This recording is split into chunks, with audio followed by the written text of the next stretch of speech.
We're in a matter of frauds and nephrology specialist PC versus NDS Inc. at all 45 CO1 1212 PL 129. The record where anyone can identify themselves and who they're representing. Eileen Pruitt, the nephrology specialist. And Scott Yang. I'm here on behalf of Northwest Indiana Medical Properties Partnership today. In the litigation, I also represent MMDS Inc., but they're not a party to this particular proceeding. And then to a limited extent, although Mr. Lichtendahl primarily represents Jack Weichman, I do have potentially some coverage for him as well. Hi, Judge Eric Lichtendahl on behalf of Jack Weichman individually and Weichman and Associates. Okay. It's Jack Kramer for Dr. David Ashback. All right. We're ready to proceed. We're going to have a motion for pre-judgment garnishment order. Right. Okay. Let's proceed. Well, this spring, NSPC learned that defendant NIMPP was in the process of transferring or had transferred certain real estate located in Hammond, Gary, and Valparaiso. Based on the defendant's prior conduct, as described in the complaint, NSPC filed a motion for pre-judgment garnishment, seeking to have the proceeds from the sale of those assets deposited into the registry of the court to preserve those assets until the resolution of this dispute. In support of the motion, NSPC filed an affidavit meeting the requirements of the statute and the rule. Defendants filed a response in opposition but didn't produce any evidence, and the relief is appropriate here because there's legitimate belief that the property is being transferred to hinder NSPC's ability to collect on any judgment here, and in order to preserve the assets, they should be deposited in the registry.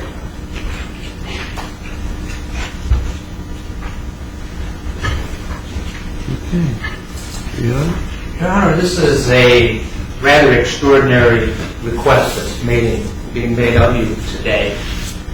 We were called upon to examine Trial Rule 64. Specifically, we're going to refer to Trial Rule 64B. Also, the Indiana Code providing for garnishment and attachment at 34-25-3 and the various sections therein.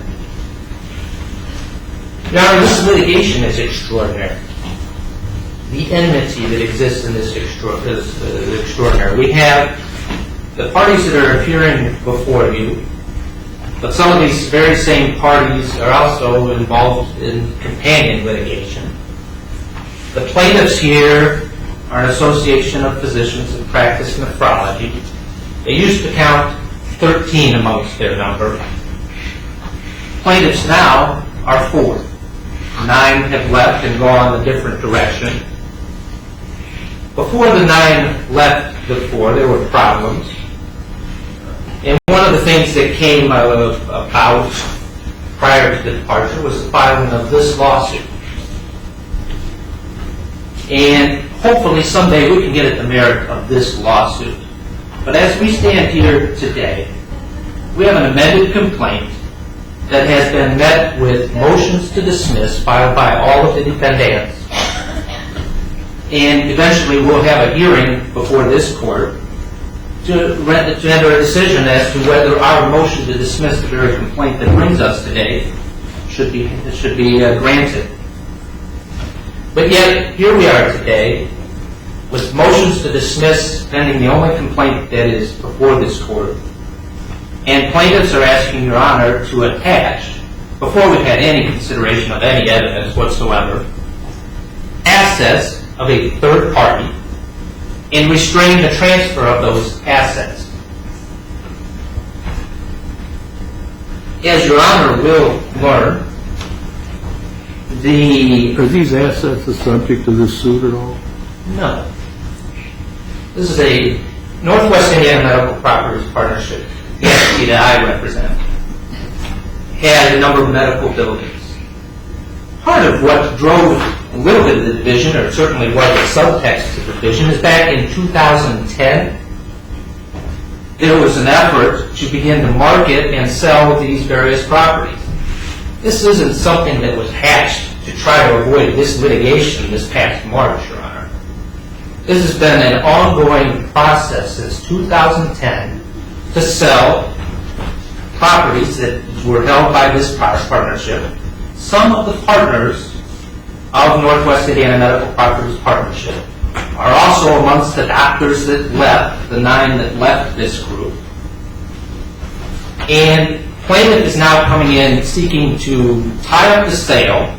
I'm not quite sure what their attachment seeks, but there are bank loans, there are third-party creditors, there are all manner of transactions that ought not be disturbed because the plaintiff wants to come in before we've even had a ruling on a motion to dismiss and tie up that proceeding.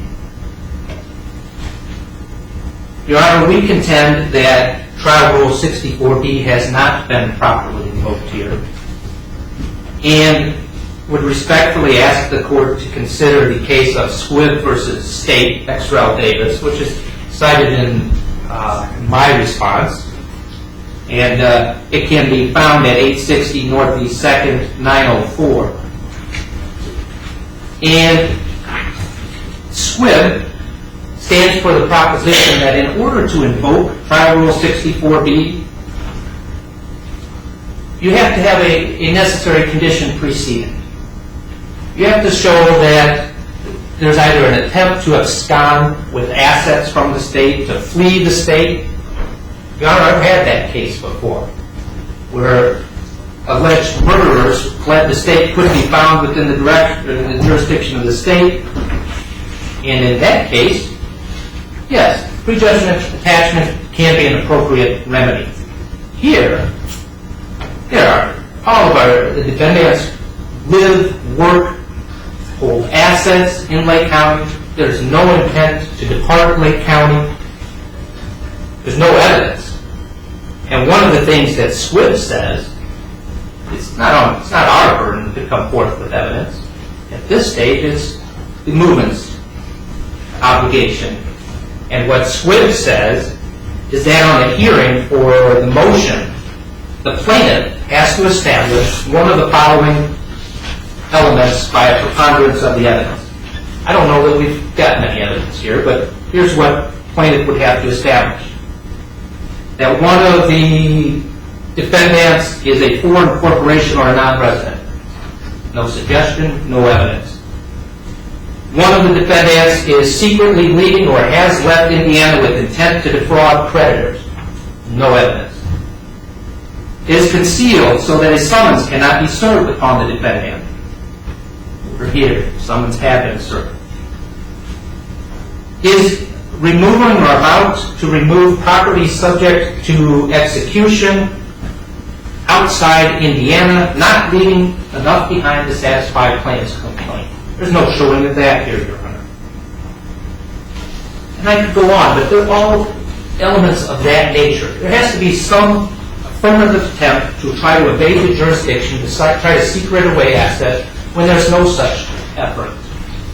Mr. Livendahl, who represents the entities whose, funds, or who represents Mr. Whiteman, whose funds plaintiff seeks to attach, if there are any such funds, is here on behalf of an insurance arrangement, an insurance coverage here.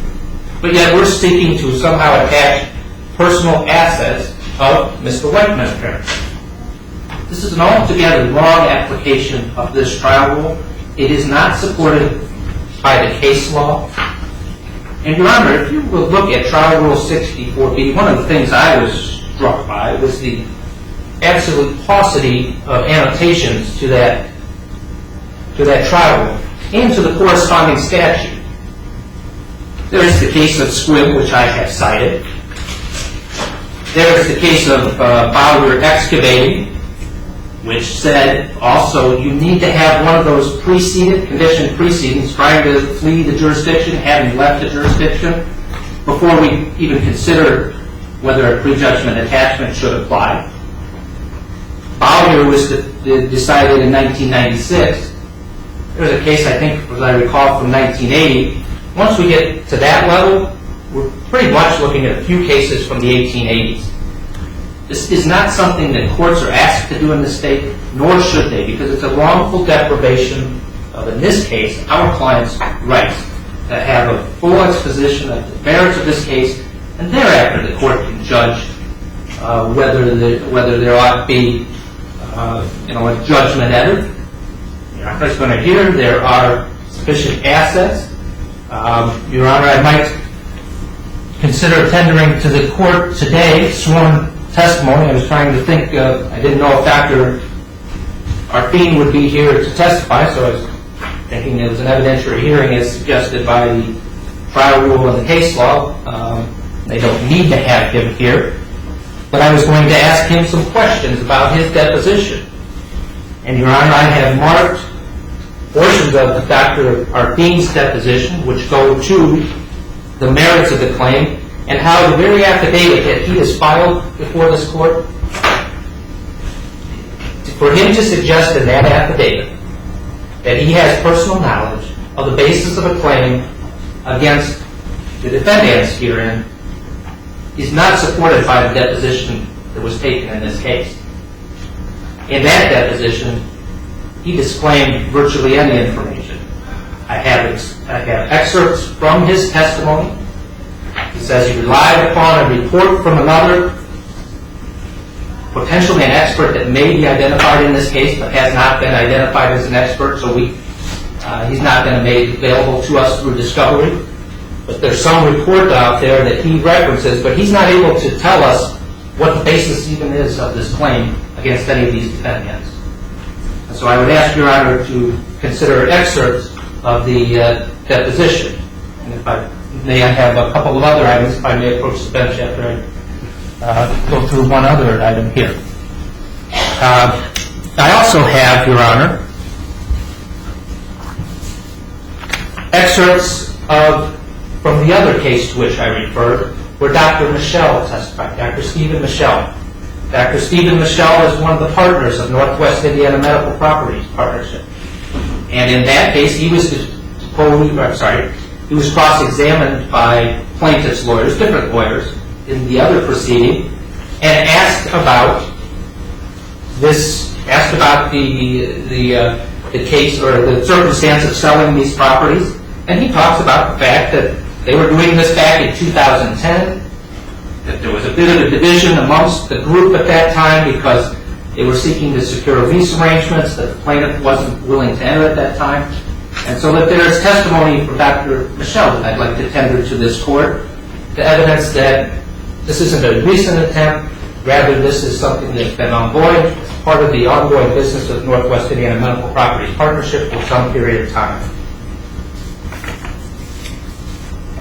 And I suppose there are some other materials to augment those, but I would just ask the court if I may approach to consider these two items, and I can provide copies to counsel as I go forward, if I may. Yes. Any objections? No.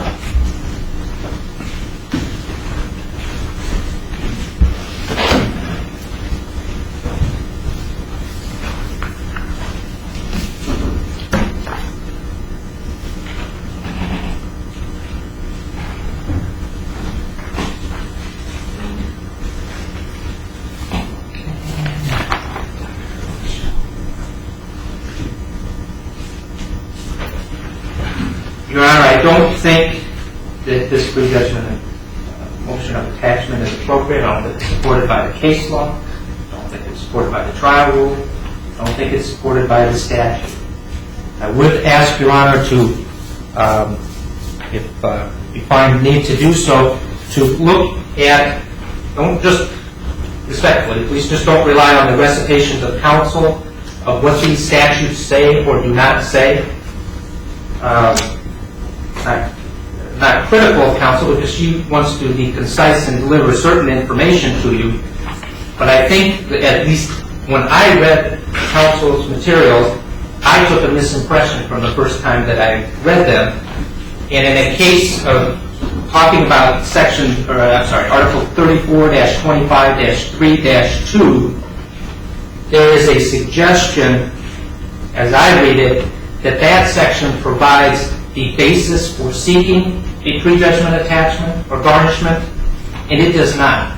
What it talks about is the procedure that must be invoked if you do it. It's not an authorizing statute, rather it discusses procedure. And the easiest way to kind of draw your attention to that is to look at the very title of that section, which is entitled Procedure for Issuing Summons to Garnish Sheet. And so, if I may, I might present the full text to Your Honor to consider. I also have the full text of Trial Rule 64, so that perhaps Your Honor can take that into context. And I have also copies of the two cases to which I cited, Squibb versus Davis, and I also have Bowyer Excavating versus the Indiana Department of Environmental Management for Your Honor's consideration, if I might approach. Okay, please.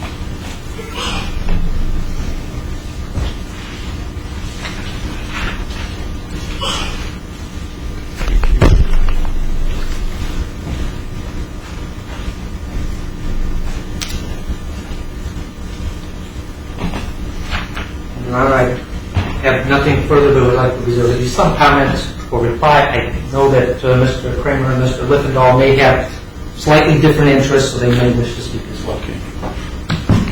Thank you, Your Honor. As I think was already pointed out, Rule 64 does have some prerequisites that when you look at the affidavit that was submitted in support of the prejudgment garnishment, they find favorably for not entering a garnishment here. They say that the entity that owns the property, Northwest Indiana Medical Properties Partnership, is an Indiana corporation. The pieces of property that are at issue are located in Indiana. The defendant from which they want to not allow the proceeds from the sale to go to, Mr. Whiteman, is a resident of Indiana, as stated correctly in the affidavit. And what we have here is, and lastly, in the affidavit is a comment that the sale of this property is, quote, with the intent to cheat, hinder, or delay NSPC's ability to collect damages in this case.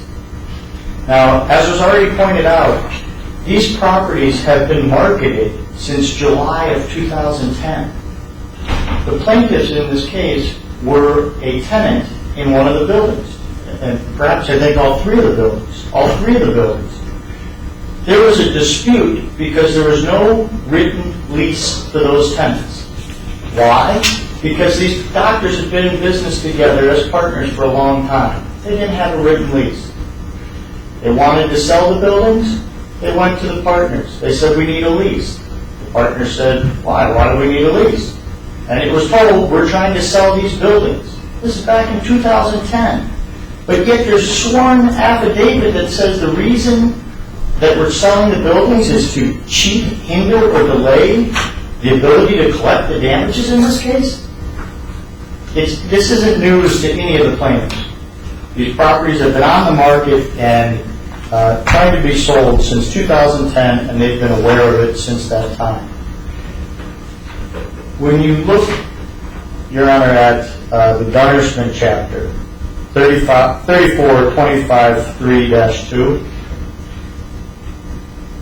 it's amazing if any contract case, plaintiff can file the case and the next day file the garnishment and say, well, we know he owns an interest in a company, and on a quarterly basis they have a K-1 and they distribute income.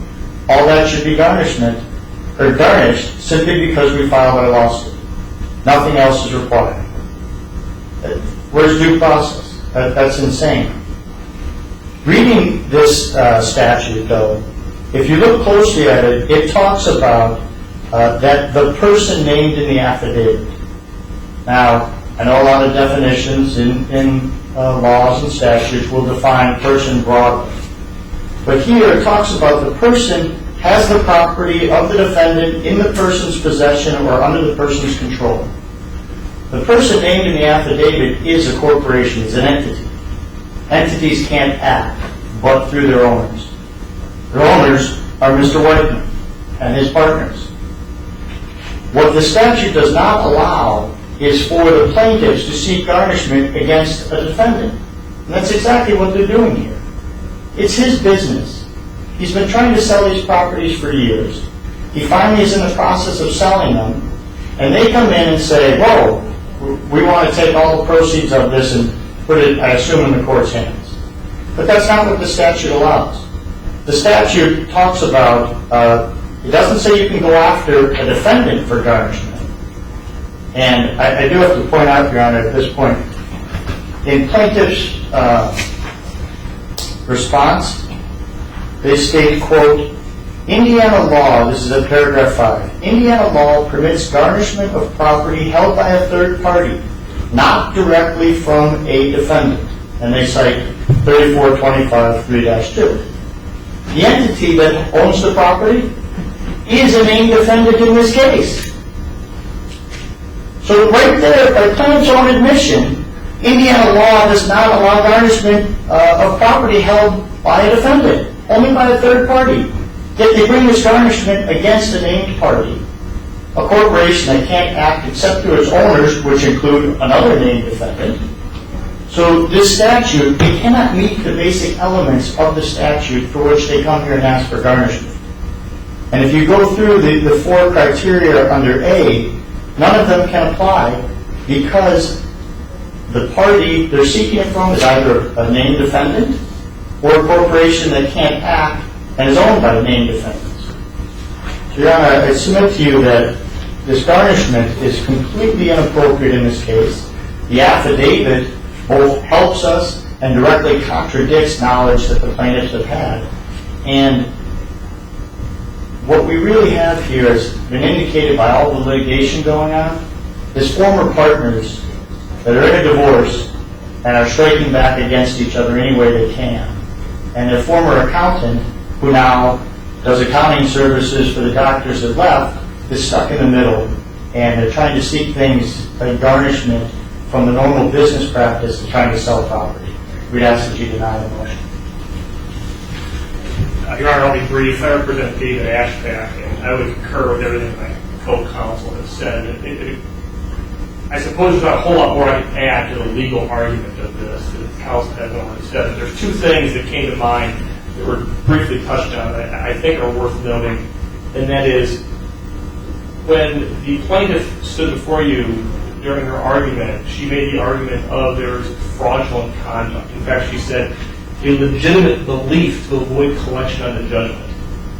And while I've heard that comment many times, I've never seen anything that would support that argument, save an affidavit by Dr. Arfine, who makes that same conclusory statement. I don't know why Dr. Arfine felt the need to prepare and sign an affidavit under oath that he has already testified to, that he does not know the answers that he put in that affidavit. Maybe it's because of the divorce that's going on with these doctors. I don't know. What I do know is Dr. Arfine, I came to this litigation late in the game, but later in the game. Dr. Ashback was added after Arfine was deposed. So one of the first things I did was read Dr. Arfine's testimony, and I was struck by his lack of knowledge of anything relative to the claims here. I remember thinking, this guy knows nothing, or at least he's saying he knows nothing. And now I get an affidavit from him that claims to know apparently the intent of Mr. Reitman, of Dr. Ashback, and of Northwest Indiana Medical Properties. I think Eric summed it up perfectly, that this is a divorce. Maybe not the usual kind, but that's exactly what's going on here. And we ask that you deny the motion. There are a couple of things. Historically, this is a financial fraud case. This isn't a divorce. This is a case where the plaintiff's former accountant misappropriated hundreds of thousands of dollars. We're talking over $700,000. We have forensic auditor consultants who have confirmed these figures. We know that the numbers are wrong. Second, with respect to the relief sought, all of the requirements the defendant cited to deal with prejudgment attachment, not garnishment. The relief sought here is garnishment. In fact, the Indiana Court of Appeals has explicitly rejected their argument. The court said in Gunstra v. Salon Bacon Trust at 930 Northeast 2nd, 88, 2010. Attachment is the subject of Chapter 2, and garnishment is the subject of Chapter 3. The requirements that defendants cited, being an out-of-state resident, all of those things are not required for garnishment. What's required for garnishment is set forth in Indiana Code 3425.32. The plaintiff has good reason to believe and does believe that the property of the defendant is in the person's possession or under the person's control. Here, the property is in possession or control of NIMPP. Defendants Jack Whiteman and David Oshbach, by virtue of their partnership, are entitled to a portion of the proceeds from any sale. Another point that needs to be made is that NSPC is not trying to obstruct any sale. We're fine as long as the sales go through. What we don't want to have happen is have the proceeds dispersed, and then we're unable to collect on this judgment that we know we're entitled to based on the forensic accounting. Second, there's indebtedness to the defendant. Again, we've established this. How much are they suing for? We have a claim at least over $700,000. And you're saying these defendants don't have those assets? No. Well, there's been no evidence of that, Your Honor. The statute doesn't require that showing. We've met the burden required in the statute and the rule. Again, Rule 64, on which they rely, does not apply here. And this argument has been rejected by the Indiana Court of Appeals explicitly. Any due process concerns are addressed by the bond requirement, which NSPC is prepared to post a bond in the amount the court determines is appropriate.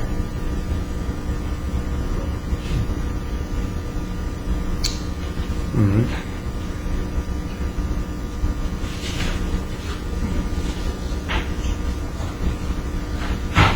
So again, all these requirements of the defendant be out-of-state residents aren't required for garnishment. And even if they were, Dr. Oshbach is in fact an out-of-state resident. So the portion of the proceeds to which he's entitled would be met under that heightened requirement that doesn't even apply here. The case that the defendant cited on SWIB also doesn't apply because it's not contrary to anything we're saying. The portion of the statute that the defendants recited dealt with attachment, not garnishment. We're not seeking attachment, we're seeking garnishment. Those requirements are set forth in 3425.3 and Rule 64. Those requirements are met here. And I might add, Your Honor, we just filed today an affidavit from the title company showing that, in fact, these properties have been transferred, at least one of them. So this reasonable basis for belief is, in fact, true.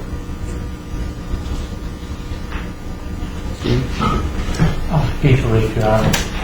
One of the things that is very frustrating to me is that every time I have to tell Jack Whiteman that he has to listen to people describe this as a forensic fraud or some type of improper action that he's committed.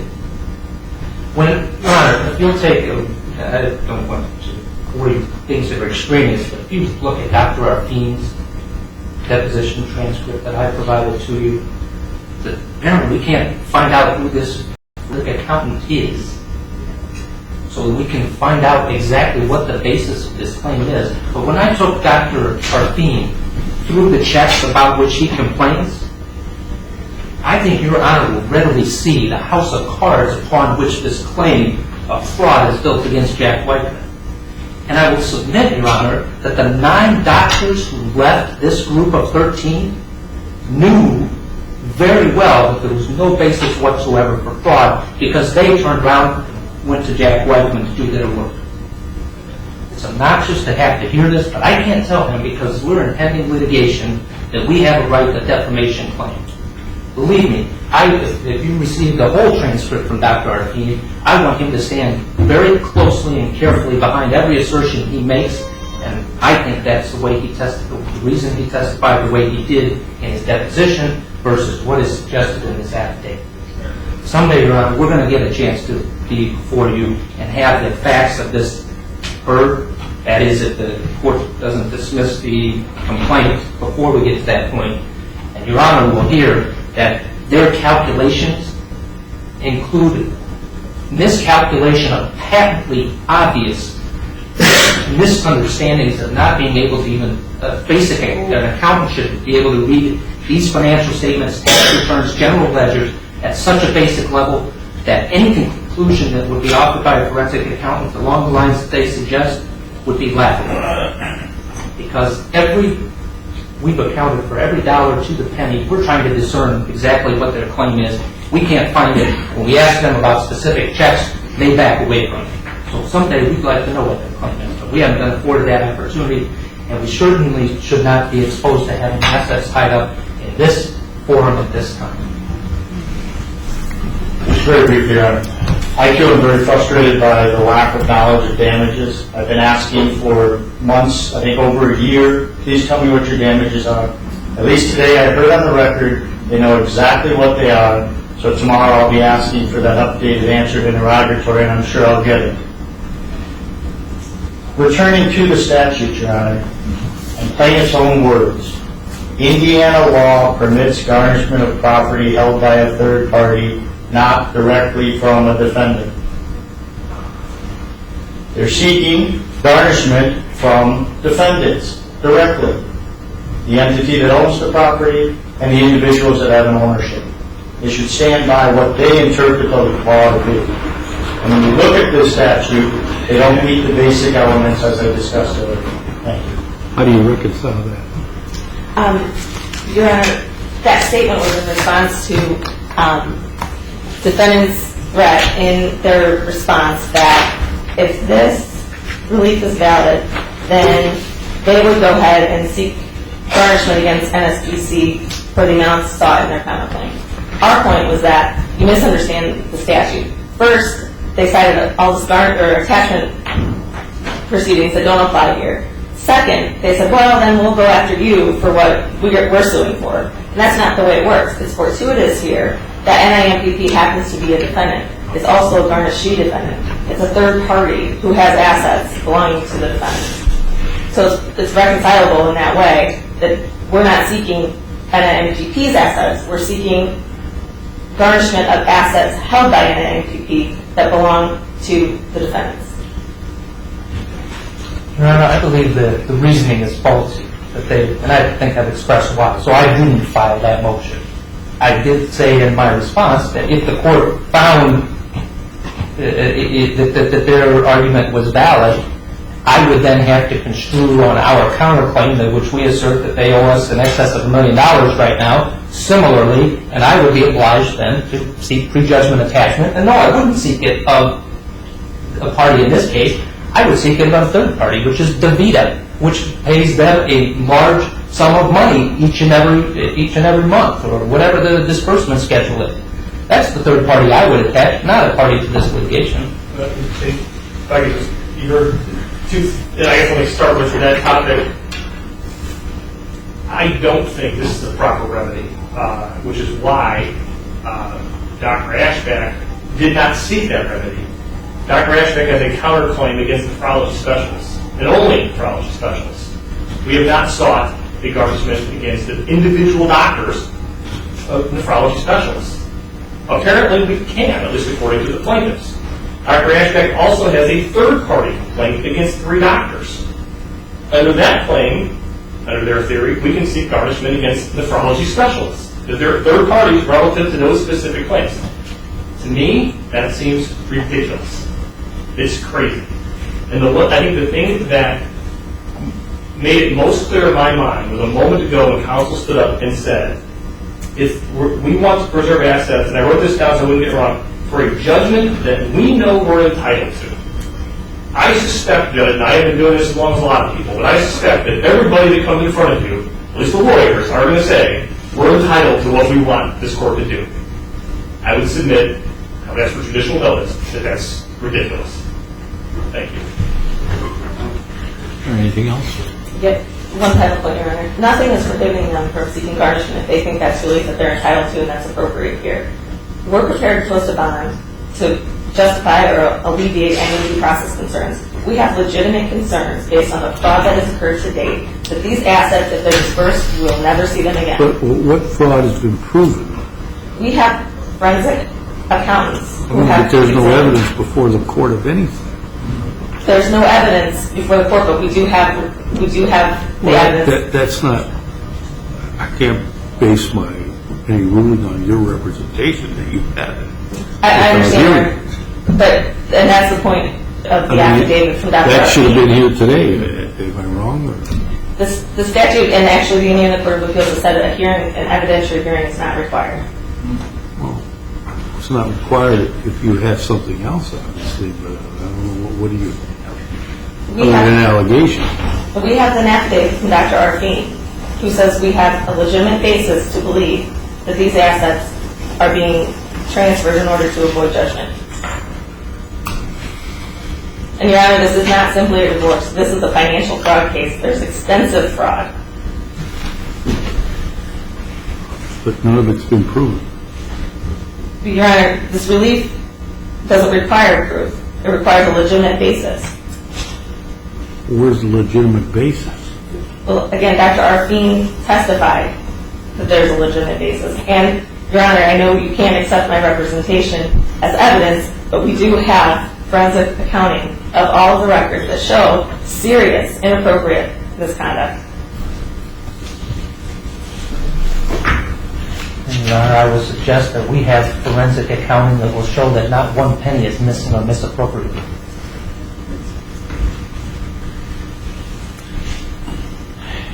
And that is a problem. And if that's the case, that's the point of the bond requirement. That's why you set a bond amount you determine is appropriate. If this is pursued vexatiously or for an inappropriate purpose, then they're entitled to damages. We don't take this relief lightly. Are these assets that you're seeking this garnishment against the only assets of these entities? That they would, in other words, if you don't garnish these wages, they're judgment proof for these assets? Your Honor, we don't know. We just know that NIMPP has assets that belong to the defendants. They have assets that belong to the defendant. What assets are those? Are they in dispute? No, I believe what counsel's saying is that one entity that's a named defendant owns real estate, and that named defendant is owned by other defendants, and I believe that's what she's saying. Yes. NIMPP holds certain real estate interests. Dr. Oshbach and Jack Whiteman also have interests in NIMPP, so by virtue of their partnership interests, they're entitled to a portion of the proceeds of any sale. So again, we're not trying to obstruct any sale. We're just saying if any property is sold, have the proceeds deposited in the registry of the court until resolution of this dispute. Anything else? Nothing. All right, I will take this matter on advisement unless you want to go through these materials carefully, and I'll issue an opinion and judgment. I guess, Judge, I know you asked anything else, I'm a little late, but if the court is contemplating granting the motion, we would ask for a substantial bond well in excess of any sale price because of the costs and fees associated with it. And we're agreeable to posting any bond that court deems appropriate. This is an extraordinary measure. I mean, I don't see where they're. I haven't seen a showing that they're judgment proof unless these assets are garnished. How many doctors do we have? Defendants? There's in this.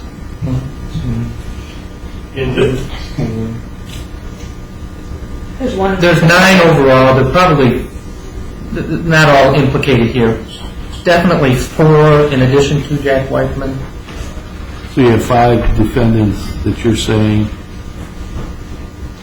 wouldn't have the assets to cover a judgment? There's one named, and I think your question was how many doctors are defendants. There's one doctor who's a named defendant. The other entities are all related, and they're all under common ownership of Jack Whiteman. And he is the accountant who we allege conducted this extensive fraud resulting in hundreds of thousands of dollars misappropriated from NSPC. All right. Okay, I'll take it for advisement. Thank you. Thank you, Rich. Anything else? Nothing else, John. All right, thank you. All right.